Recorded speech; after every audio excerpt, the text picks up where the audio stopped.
Doctor ने कुछ गलत करने की कोशिश की। जब मरीज बुखार में लेटा हुआ था तभी डॉक्टर रुक गया जब उसकी माँ और पिता कमरे में आ गए। अगले दिन जब भी लिसा जागती उसे अंदर कुछ अजीब सा महसूस होता, लेकिन उसकी माँ और पिता ने सोचा कि शायद यह बुखार के इंजेक्शन का साइड इफेक्ट है। जब वे बाहर गए डॉक्टर फिर से लिसा के पास आया और ड्रेसिंग बदलते समय फिर से समायोजन करने की कोशिश की, लेकिन उसी समय जब लिसा की माँ वापस आई डॉक्टर रुक गया, मुस्कुराया और कहा, कृपया मुझे कुछ प्राइवेसी दें।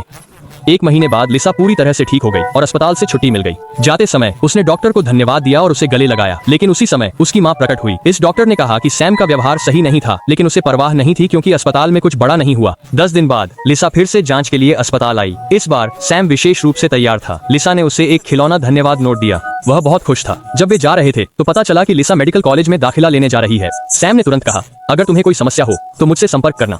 यह सुनकर लिसा की मां को यह अजीब लगा। उसने अपनी बेटी से कहा कि जब वह डॉक्टर के पास जाए तो छोटे कपड़े न पहने, लेकिन लिसा ने परवाह नहीं की।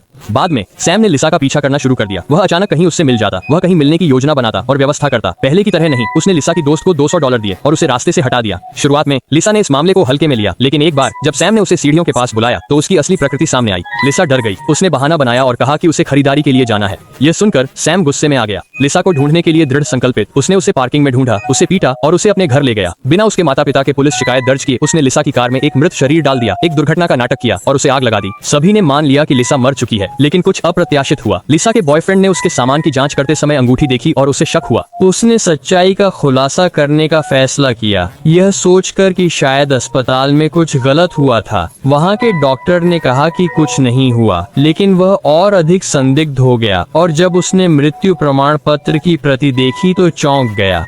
रिपोर्ट। ये सैम नहीं था जिसने रिपोर्ट को संपादित किया। अब उसे बदला समझ में आया। उसकी आंखों में स्पष्ट था कि लिसा का अपहरण कर लिया गया था।